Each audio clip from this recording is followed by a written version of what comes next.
dalšího tutoriálu a to bude tutoriál takový malej. Bude to o tom, jak udělat na WebGarden takovouhle listu dotazy. Jsem napsal takový kluk Marty Fish, tak to je udělání pro něj. A tak teda začneme. Půjdeme na to, na svůj účet, co se založí, vytvoříme si tu stránku, dáte takhle potom zpravovatý a tady dáte nová sekce rubrik, dáte tuhle rubriku, napíšete třeba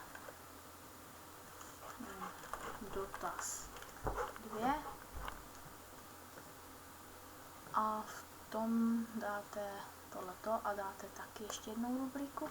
To se udělá právě ta rubrika v tom a sem si dáte úplně stejný název, dotaz 2, úplně stejný a tady si tohle, ne, co to povídám, dáte tohle, dáte sem diskuze.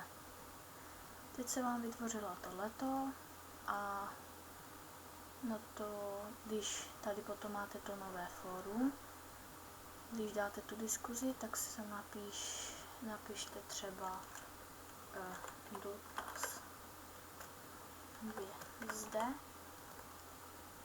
a potom, jestli to chcete mít na pravé straně, tak si to dáte na pravou stranu, takhle prostě tady a dáte menu, anebo si to dáte na levý sloupci a to udělám teď já, dáme pryč, dáme menu, dáme dotaz 2, uložit, koukneme se na tu stránku a tady máme ten dotaz 2 už, tak se na to klikneme, tady máme dotaz 2 zde, na to klikneme a tady už jenom jméno, příklad a odeslat.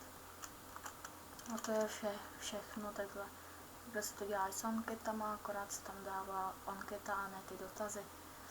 Tak doufám, že vám tenhle ten tutoriál pomohl. Jestli jo, tak lajkujte, odběrujte a uvidíme se v dalším tutoriálu nebo let's play. Tak čau.